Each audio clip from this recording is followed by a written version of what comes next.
नमस्कार, मी संकेत आवटे. जर तुमच्याकडे हे 33 स्टॉक असतील ना, तर खूप मोठा धोका आहे. हे स्टॉक खाली जाऊ शकतात. 57% तुम्हाला लॉस होऊ शकतो. असं माझं म्हणणं नाहीये, तर कोटकचं म्हणणं आहे. हो, कोटक इन्स्टिट्यूशनल इक्विटीज यांचं हे म्हणणं आहे. आता हे स्टॉक त्यांनी का दिले? कशासाठी दिले? येणाऱ्या काही महिन्यांमध्ये याच पर्टिक्युलर स्टॉक्समध्ये शार्प करेक्शन येऊ शकतं, असं यांचं का म्हणणं आहे? असा एक नॅरेटिव्ह का बनवला जातो या पर्टिक्युलर स्टॉक्समध्ये, हे मी तुम्हाला सांगण्याचा प्रयत्न करणार आहे. रिटेल इन्व्हेस्टरचे स्पेसिफिक जर तुम्ही बिहेवियर बघितलं तर तुम्हाला कळेल की जिथं चांगले रिटर्न मिळत आहेत, ज्याचा पास्ट परफॉर्मन्स बेस्ट आहे, तिथं लोक एंट्री यायला प्रयत्न करतात. आता मी नेहमी तुम्हाला सांगतोय की दोन प्रकारे इन्व्हेस्टमेंट केली जाते, एक तर व्हॅल्यू इन्व्हेस्टिंग आणि मोमेंटम इन्व्हेस्टिंग. मोमेंटम मध्ये क्वालिटी असल्याशिवाय त्याची ग्रोथ होणार नाही. बऱ्याच केसेसमध्ये, मोस्ट ऑफ द केसेसमध्ये, काही केसेसमध्ये पंप अँड डंप होतं, बट नॉर्मली जर तुम्ही बघितलात तर त्या पर्टिक्युलर स्टॉकमध्ये चांगली क्वालिटी असते म्हणून त्याची ग्रोथ होत असते. बऱ्याच वेळेला रिटेल तेव्हा घुसतो एखाद्या स्टॉकमध्ये जेव्हा त्यामधला ज्यूस निघून गेलेला असतो. कारण एखाद्या स्टॉकची रॅली जेव्हा संपते ना, एक्झॅक्ट टोकावर एंट्री घेतात आणि तिथून तो स्टॉक करेक्ट व्हायला सुरू होतो आणि अशा प्रकारे मॅक्सिमम लोक फसतात आणि त्यांना वाटतं की ते मोमेंटम करतात. बिलकुल नाहीये. व्हॅल्यू स्टॉक म्हणजे काय? जेव्हा एखादा स्टॉक खाली असतो तेव्हा तो स्वस्त आहे म्हणून बाय करणं. पण बऱ्याच लोकांना हे माहिती नसतं की एखादा स्टॉक पडलाय याचा अर्थ त्याच्यामध्ये काहीतरी इश्यू आहे. तो इश्यू शॉर्ट टर्मचा आहे, लॉंग टर्मचा आहे, तो लगेच सॉर्ट आउट होण्यासारखा आहे आणि त्यामध्ये परत बाईंग घेऊन तो रिव्हर्सल होऊ शकतो का, याचा अनालिसिस बऱ्याच लोकांना करता येत नाही. ते लोक तिथं फसतात आणि त्यांना वाटतं की मी बॉटमला बाय केलाय, पण तो बॉटम त्याचा कधी संपतच नाही. कन्सिस्टंटली ते स्टॉक खाली जातात आणि लोकांचे लॉसेस होत असतात. बरं, मग कोटकचं म्हणणं काय आहे? तर कोटकचं म्हणणं हे आहे की काही स्टॉकने गेल्या 2 क्वार्टरमध्ये खराब परफॉर्म केलेला आहे. काही सेक्टरमध्ये काही प्रॉब्लेम सुरू आहेत आणि याचाच परिणाम म्हणून FIIsना आणि DIIsना वाटतं की यामध्ये दम नाहीये. पण रिटेलरना वाटतं, म्हणजेच रिटेलर म्हणजे सर्वसामान्य जनता जी मार्केटमध्ये इन्व्हेस्ट करते, त्यांना वाटतं की हे स्टॉक ऑलरेडी एवढे धावलेत, आता करेक्ट झालेत, इथून ते परत वरच जाणार. या गोंधळामुळे होतं काय? तर FIIs कमी होतात, फॉरेन इन्स्टिट्यूशनल इन्व्हेस्टर, DIIs ते सुद्धा कमी करतायत आणि रिटेलर इन्व्हेस्टमेंट वाढवत आहेत. बऱ्याच DIIs बरोबर माझं बोलणं झालेलं आहे, बऱ्याच मोठ्या मोठ्या फंड हाऊस बरोबर आणि त्यांच्या फंड मॅनेजरवर माझं बोलणं झालेलं आहे आणि त्यांचं म्हणणं हेच आहे की आम्ही डिफेन्समधून थोडंसं कमी कमी कमी करत आलो वेटेज. मग त्यांचे परफॉर्मन्स, त्यांनी काय काय सेल केलं हे सगळं आम्ही सुद्धा ट्रॅक करत आहोत आणि त्याचमुळे मला वाटतं की हा व्हिडिओ तुमच्यासाठी खूप महत्त्वाचा आहे. मी कुठल्याही प्रकारे बाईंग सेलिंगचं रिकमेंडेशन देत नाहीये, पण एक जस्ट एज्युकेशन पर्पजसाठी या सगळ्या गोष्टी व्यवस्थित एक्सप्लेन करण्याचा प्रयत्न करतोय. हे सगळे स्टॉक ऑलमोस्ट डिफेन्स मधले आहेत बरं का, ज्याच्यामध्ये भारत डायनामिक्स आहे किंवा भेल आहे, इवन HAL सुद्धा यामध्ये अवेलेबल आहे. मग हे जे सगळे स्टॉक तुम्हाला दिसत आहेत, माझगाव डॉक सारखे असतील किंवा NBCC असेल, NHPC असेल, हे सगळे स्टॉक त्यांच्या मताप्रमाणे जर तुम्ही ओव्हरऑल यांचं वेटेज पण बघितलं, उदाहरणार्थ आपण घेऊयात भारत डायनामिक्स, ज्याच्यामध्ये FPIचं होल्डिंग जे होतं 2023 साली 2.8%, तिथून 3%ला गेले. आता परत त्यांनी कमी करून 2024 सप्टेंबरमध्ये 2.9%ला आले. तेच तुम्ही म्युच्युअल फंडच्या इन्व्हेस्टमेंट बघितल्या तर 8.8% होत्या, त्या पुढे जाऊन 7.9 झाल्या आणि आता करंटली त्या 4.6%वर पोहोचलेल्या आहेत. पण हे दोघे कमी करत असताना, म्हणजेच FII आणि DIIs कमी करत असताना किंवा म्युच्युअल फंड इंडस्ट्री यामधून वेटेज कमी करत असताना रिटेलर मात्र त्यामध्ये इन्व्हेस्टमेंट वाढवतोय. 6.7%वर रिटेल होता, तो जाऊन पोहोचला 8.1%वर आणि आता 12.2% रिटेलर यामध्ये अडकलेले आहेत. आता या सगळ्यांमध्ये सिंपल गोष्ट मी तुम्हाला समजावून सांगतो, कुठलाही स्टॉक फक्त रिटेलर डोक्यावर घेऊन वर चढवू शकत नाहीत. ही सिंपल कन्सेप्ट झाली. जर एखाद्या स्टॉकला चांगल्या प्रकारे वर जायचं असेल तर तिथं डेफिनेटली मोठा एखादा ऑपरेटर गरजेचा आहे. मग ऑपरेटर या शब्दाला निगेटिव्हली घेण्याची काहीच गरज नाही आहे. त्यामध्ये म्युच्युअल फंड इंडस्ट्री पण असू शकते ज्यांनी मोठं बाईंग त्यामध्ये केलं, किंवा एखादा इन्स्टिट्यूशनल इन्व्हेस्टर पण असू शकतो, किंवा एखादी FIIची मोठी कंपनी सुद्धा असू शकते जी बल्क बाईंग पर्टिक्युलर स्टॉक्समध्ये करत आहे. यामुळे काय होतं की तो स्टॉक चांगल्या प्रकारे ग्रो व्हायला सुरू होतो आणि त्याला एक इनिशियल पुश जो गरजेचा असतो तो इम्पॉर्टंट असतो. जसं काही दिवसापूर्वी कोचिन शिपयार्डला अप्पर सर्किट लागायला लागले, मग तुम्ही काय झालं त्या स्टॉकमध्ये बघू शकता, किंवा इतर सुझलॉन वगैरे खाली आला, परत त्याला सर्किट लागून वर जायला त्यांनी सुरुवात केली, मग एक ग्रोथ त्याच्यामध्ये मेंटेन राहिली. पण हे सर्किट लावण्याचं काम रिटेलर करू शकत नाहीत. आता अशक्य असं काहीच नाही. जर ठरवलं, सगळ्या लोकांनी बाय करायला सुरुवात केली तर तो वर जाऊ शकतो, एकदम मोठी न्यूज आली असेल तर त्या केसमध्ये. पण मेजॉरिटी ऑफ केसेसमध्ये ना रिटेलर तेवढ्या मोठ्या प्रमाणात त्याला ग्रो करू शकत नाहीत. कॅपिटल गुड्समध्ये ऑलमोस्ट ही जी टोटल 33 स्टॉकची यांची लिस्ट आहे, यामध्ये कॅपिटल गुड्स स्टॉकबद्दल जर तुम्हाला बोलायचं झालं तर या सेक्टरमध्ये इश्यूज जे आहेत ना, जुलैच्या बजेटपासून सुरू झालेले आहेत. बजेटमध्ये झालं असं की मेजर पैशाचं जे अलोकेशन आहे ते डिफेन्सचं बऱ्या प्रमाणात कमी करण्यात आलं आणि ते देण्यात आलं कोणाला? तर फार्मिंगवर, शेतकऱ्यांसाठी, ॲग्रिकल्चरसाठी. आता हे पैसे मी तुम्हाला वारंवार सांगत होतो की हे लगेच शेतकऱ्यांना सुद्धा इफेक्टिव्हली दिसणार नाहीत. शेतकऱ्यांचा सुद्धा लगेच तुम्हाला यातनं फायदा होताना दिसणार नाही. याच्या मागे बरीच कारणं मी डिस्कस केलेली होती आणि ओव्हरऑल ॲग्रिकल्चरला पण चांगला फायदा होणार नाही आणि ओव्हरऑल डिफेन्सला पण याचा मेजर फायदा दिसणार नाही आणि तेच आता सध्या असं काहीतरी दिसतंय. पण ओव्हरऑल जेव्हा आपण बॅलन्स शीट बघतो, मी HAL बघितलं, माझगाव डॉक बघितलं किंवा इव्हन कोचिन शिपयार्ड सुद्धा बघितलं. कोचिन शिपयार्डला बघितलं तर एकदम अनसर्टन स्टॉक आहे. म्हणजे त्यांच्या बॅलन्स शीटवर जेव्हा तुम्ही नजर फिरवता त्यांचे profits heavily up and down होतात. रिझन बिहाइंड दॅट की त्यांच्या ऑर्डर कधीही डिस्पॅच होऊ शकतात. असं नाही की ते चणे फुटाणे बनवतात आणि रोज डिस्पॅच होतात, बिलकुल नाही आहे. मोठे मोठे इक्विपमेंट्स ते लोक जर बनवत आहेत, मोठे मोठे शिप्स जर ते लोक बनवत आहेत, तर त्यांची जी ऑर्डर आहे ती अप्रॉक्सिमेटली 6 महिन्यातून, 3 महिन्यातून, 4 महिन्यातून, 1 वर्षातून डिस्पॅच होत असते. या केसमध्ये त्याच पर्टिक्युलर क्वार्टरमध्ये मोठे प्रॉफिट्स दिसतात आणि बाकी क्वार्टरमध्ये कमी प्रॉफिट्स दिसतात. सो कन्सिस्टन्सी तुम्हाला त्यामध्ये दिसणार नाही. सो दॅट तुम्ही असं जज नाही करू शकत की ही कंपनी खराब आहे किंवा इकडे काहीतरी मेजर प्रॉब्लेम आहे. यामध्ये हे असू शकतं की आत्ता सध्या ऑर्डर बुक यांचे स्ट्रॉंग आहे, फक्त त्याचं एक्झिक्युशन कसं होतं हे बघणं गरजेचं आहे. बरं, तुमची कंपनी इथून डबल जरी झाली, सेल्सच्या बाबतीत मी बोलतोय, जोपर्यंत मोठ्या इन्व्हेस्टमेंट त्या पर्टिक्युलर स्टॉकमध्ये येणार नाही तोपर्यंत तुम्हाला त्या स्टॉकमध्ये ग्रोथ दिसणार नाही. सो जर म्युच्युअल फंड इंडस्ट्री आणि FPI जर यामधून बाहेर पडत असतील, एक कन्सर्न दाखवणारी गोष्ट आपण त्याला मानू शकतो. ऑइल अँड गॅसमधले यामध्ये बरेच स्टॉक आहेत, जसं की BPCL आहे, HPCL आहे, IOCL आहे.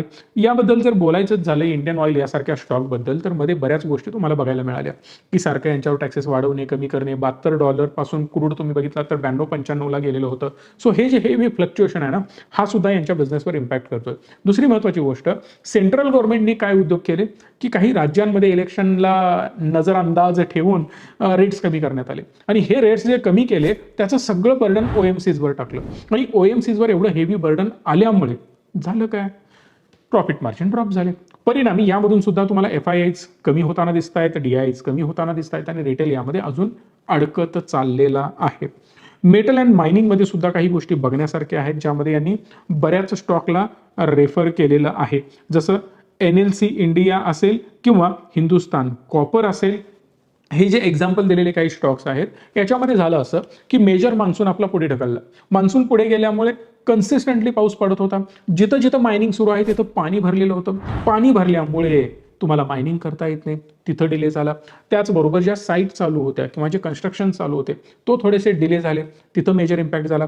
इलेक्शनमुळे सगळे प्रोजेक्ट बऱ्या प्रमाणात थांबवले गेले होते कारण फंड्सचा क्रंच येतो. मोठे मोठे जे बिझनेसमॅन असतात किंवा जे कॉन्ट्रॅक्टर असतात ते थोडंसं स्पीड डाऊन करतात. रिझन बिहाइंड दॅट की त्यांचे पैसे कॉन्ट्रॅक्टरचे अडकलेले असतात सरकारकडे. सरकार जर चेंज झालं ना, पैसे काढणं एवढं सोपं नसतं कॉन्ट्रॅक्टरला, तिथं कॉन्ट्रॅक्टर फसू शकतो. याचा अजून एक महत्त्वाचा इम्पॅक्ट, जे कन्स्ट्रक्शन सुरू होतं इन टर्म्स ऑफ बिल्डिंग्स वगैरे, ते सुद्धा थोडंसं पुढे गेलं कारण मान्सून पुढे गेला. त्यातच इलेक्शन आल्या, त्याच्यामुळे डिले झाला. बरेच उद्योग यांचे कॅशमध्ये सुरू असतात, कॅश इलेक्शनच्या पिरियडमध्ये हलवता येत नाही, मुवमेंट्स करता येत नाही, त्यामुळे तिथं त्यांना प्रॉब्लेम फेस करावे लागले. बरेच कन्स्ट्रक्शन लाईनला कोण असतात हे मी तुम्हाला सांगायची गरज नाही आहे. सो मोठमोठ्या नेत्यांचे पैसे तिकडे फिरत असतात, तो एक मेजर इम्पॅक्ट झाला. तो सगळा पैसा परत नेत्यांना द्यावा लागला इलेक्शनवर उडवण्यासाठी. आता हे ऑफिशियली मी बोलू शकत नाही, पण ठीक आहे. हे सगळे इम्पॅक्ट मायनिंग इंडस्ट्रीवर होताना आपल्याला पाहायला मिळालेले आहेत. पण ओव्हरऑल प्रॉपर मेटल सेक्टरमध्ये पण काही स्टॉक प्रचंड चांगले आहेत. आता मी ते डिस्कस करत बसणार नाही. फायनान्शियल्समध्ये इरेडा असेल, इरेडाला मोठ्या प्रमाणात त्यांनी कव्हर केलेलं आहे. IRFCला यांनी कव्हर करण्यात आलेलं आहे. फंडामेंटली यामध्ये मला काही इश्यू दिसत नाही आहे. नो डाऊट जो काही सायकलचा पार्ट आहे तो सुरू आहे, त्याच्यामध्ये कोणीही डिनाय करू शकणार नाही. पण त्याच्यामध्ये काही मेजर प्रॉब्लेम आहे आणि ते संपलं वगैरे वगैरे, या पद्धतीनं जे काही इकडे पोर्ट्रे करण्यात येतं त्याला मी बिलकुल डिसॲग्री आहे. याचा अर्थ तुम्ही जाऊन ते 2 स्टॉक बाय करावं असं बिलकुल माझं मत नाही. पण मला एक सिंपल प्रश्न तुम्हाला विचारायचा आहे, रेल्वेचा बिझनेस बंद होणार आहे का? रेल्वेची ग्रोथ बंद होणार आहे का? रेल्वेची ग्रोथ थांबली म्हणजे आपल्या देशाची ग्रोथ थांबली. सिंपल लॉजिक आहे. धंदा वाढवायचा आहे, बिझनेस करायचा आहे, ट्रान्सपोर्टेशन पाहिजे. ट्रान्सपोर्टेशन विना देश डेव्हलप होऊ शकत नाही. तिथंच तुमचा देश संपला हे डोक्यात फिट ठेवायचं. मग याला अजून एक, ही कंपनी फायनान्स करते, पैसा देते. महत्त्वाची गोष्ट हीच आहे की भारतामध्ये मेजर प्रॉब्लेम काय आहे. आता मी माझ्या एका क्लायंट बरोबर जस्ट थोड्या वेळापूर्वी डिस्कस करत होतो, त्यांना समजावून सांगत होतो की आता बँकिंगकडे आम्ही पॉझिटिव्हली का बघतोय. रिझन बिहाइंड दॅट की अधिक 10-15 वर्षापूर्वी बघितला तर 12%, 15% रिटर्न आपल्याला मिळत होते FDवर. हो, काही वर्षापूर्वीच ते 10 वर आले, 8 वर आले, 7 वर आले, 6 वर आले, 5 वर आले. रिझन बिहाइंड दॅट की रेट कट कन्सिस्टंटली होत आहेत. आता एक सिंपल एक्झाम्पल मी सांगतो. मला एखादा बिझनेस करायचा आहे आणि मी लोन घेतोय 12%. जर मला लोन 12% मिळतंय, मी प्रॉफिटच किती कमवतोय? 15-20% मार्जिन असतं. मग त्या 15% मधलं पण मी 12% व्याज भरू माझ्या धंद्याचा, हातात किती राहणार? 2-3%. म्हणून आपला बिझनेस सस्टेनेबल बनत नाही. अमेरिकेमध्ये बिझनेस सक्सेसफुल होण्यामागचं महत्वाचं रिझन आहे की पैसा इझिली अवेलेबल होतो आणि स्वस्त अवेलेबल होतो. 1-2% रिटर्न देऊ. याचाच अर्थ जर मी 7-8-10% जरी प्रॉफिट कमवलं तरी सुद्धा मी चांगल्या प्रकारे सस्टेन करू शकतो, बिकॉज मला हार्डली 1-2%च इंटरेस्ट रेट द्यावा लागतो. आता थोडेसे वाढलेत, पण मी आधीचा सिनेरिओ बोलतोय. मग अमेरिका डेव्हलप्ड झाली याचं रिझनच होतं की पैसा इझिली अवेलेबल झाला. वन ऑफ द रिझन होतं. बाकी सगळे आपण बाजूला ठेवू, पण मेन रिझन तर हेच आहे. जर भारताला पण ग्रो व्हायचं असेल, आणि जसं मी म्हणतोय की भारत महासत्ता बनणार वगैरे वगैरे, हे सगळे स्वप्न दाखवली जात आहेत आणि होणार पण, नक्कीच होणार पण. मग या केसमध्ये ना की आपल्याला पैसा इझिली अवेलेबल करून आपल्या बिझनेसमॅनना द्यावा लागेल. प्रॉफिटच्या नंतर बघू, पहिला आपल्याला ग्रो करायचा, इझिली अवेलेबल पैसा तुम्हाला करून द्यायचा, या उद्देशानं पुढे जावं लागतं. मग या केसमध्ये जेवढा इझी पैसा अवेलेबल होईल तेवढं फायनान्स कंपन्यांना पण इझी होईल की नंबर त्यांचे मोठे यायला लागतील की एवढे लाख कोटी आम्ही लोन दिलं. का? तर जेव्हा पैसा स्वस्त मिळेल तेव्हा जास्त लोक त्याला घेण्यासाठी पुढे सरसावतील. हे सिंपल लॉजिक असतं. आणि याचमुळे काही पैसा तुम्हाला गॅरंटीड रिटर्न देणाऱ्या प्रोडक्टमध्ये पण टाकावा लागतो. मी 1000 वेळा सांगतोय, तुम्हाला जर आमची मदत हवी असेल तर या नंबरला कॉल करा. खूप महत्त्वाचा प्रोडक्ट आहे. समजा मी 10 लाख रुपये इन्व्हेस्ट करतोय 15 वर्षांसाठी, तर इन बिटवीन मला 2.5-3 लाख रुपये मिळत राहतात. 15 वर्ष पूर्ण झाल्यानंतर मला 11 लाख रुपये, बी स्पेसिफिक 11.25 लाख रुपये आयुष्यभरासाठी मिळतात. आणि नंतर 12.5 कोटी रुपये मिळतात. एक बेसिक प्लॅन सांगितला. हा तुम्ही 1 लाखाचा घ्या, 50,000चा घ्या, 10 लाखाचा घ्या, 20 लाखाचा घ्या, जेवढं तुमचं बजेट आहे त्याप्रमाणे तुम्ही त्याला चेंज करू शकता. सो असा एक गॅरंटीड वाला प्लॅन पाहिजे. मग काही स्टॉकमध्ये, काही म्युच्युअल फंडमध्ये असं डायव्हर्सिफाय करून तुम्हाला पुढे जाता येतं. सो सांगण्याचा मुद्दा हाच आहे की जर तुम्हाला अजून मार्केटमधून शिकायचं जरी असेल, खूप चांगल्या प्रकारे अर्निंग करायचं असेल, ट्रेडिंग शिकायचं आहे, इन्व्हेस्टिंग शिकायचं आहे, सगळं काही शिकायचं आहे, तर तेही आम्ही तुम्हाला प्रोव्हाइड करतोय. एक डीमॅट अकाउंट जर तुम्ही या नंबरला कॉल करून ओपन केलं किंवा डिस्क्रिप्शनमधल्या लिंक करून जर ओपन केलं ना, तर तुम्हाला जी सर्व्हिस हवी आहे मार्केट रिलेटेड, ती सगळी सर्व्हिस आमच्याकडे आहे. एकदा तुम्हाला कॉल केल्यानंतर सगळ्या गोष्टी कळतील. लाखो रुपयांचे कोर्सेस आम्ही फ्री देतोय जर तुमचं डीमॅट अकाउंट आमच्याकडे असेल आणि ऍक्टिव्हली तुम्ही ते यूज करत असाल तर. खूप चांगल्या लाईफ टाईम सर्व्हिसेस आमच्याकडून तुम्हाला मिळणार आहे, ते विसरू नका. त्यामुळे या नंबरला कॉल करून लवकरात लवकर डीमॅट अकाउंट एक ओपन करू शकता. दुसरं आहे इलेक्ट्रॉनिक्स आणि मॅन्युफॅक्चरिंग सर्व्हिसेस. यामध्ये यांनी डिक्सॉन घेतलंय आणि सायंट DLM सुद्धा घेतलाय. आता डिक्सॉनला का घेतलं मला लॉजिक कळालं नाही. इव्हन डिक्सॉनचे आकडे जर मी तुम्हाला सांगितले ना तर तुम्ही डोक्याला हात लावाल. म्हणजे FIIs जे आहेत ते FIIs 13 पासून 22%ला गेलेत, कमी झालेले नाहीत, वाढलेत. DIIs 12%वरून 16-17%ला गेलेत. रिटेल 16 वरून ऍक्च्युली 9ला आलेत, कमी झालेत.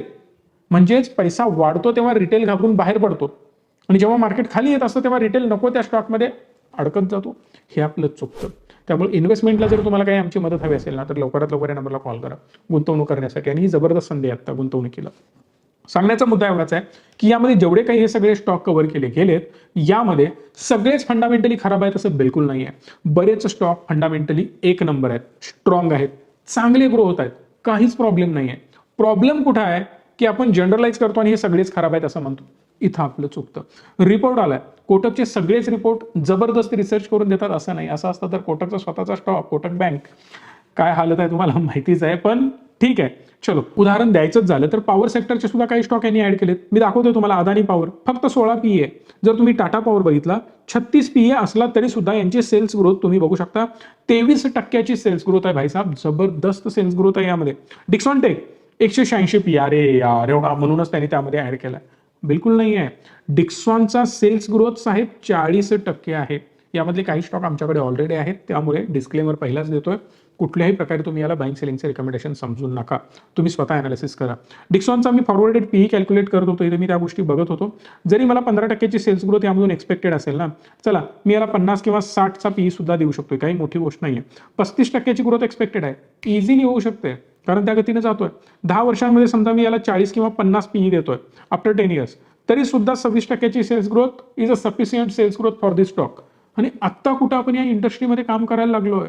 दुसरी गोष्ट, अग्रेसिव्ह ॲक्विजिशन सुद्धा ही कंपनी करते आणि एक्सपान्शन सुद्धा करते. याचा 100% जबरदस्त इम्पॅक्ट याच्या बिझनेसवर होणार आहे. मग या सगळ्याचा अनालिसिस यांनी केलंय की नाही केलंय, आय डोंट नो. पण नेहमी मी तुम्हाला सांगतोय की एखादा रिपोर्ट आला तर फक्त त्याला क्रिटिसाइज करणं किंवा फक्त त्याला फॉलो करणं असं व्हायला नको. यातले जर काही स्टॉक तुमच्याकडे असतील तर व्यवस्थित अनालिसिस करा.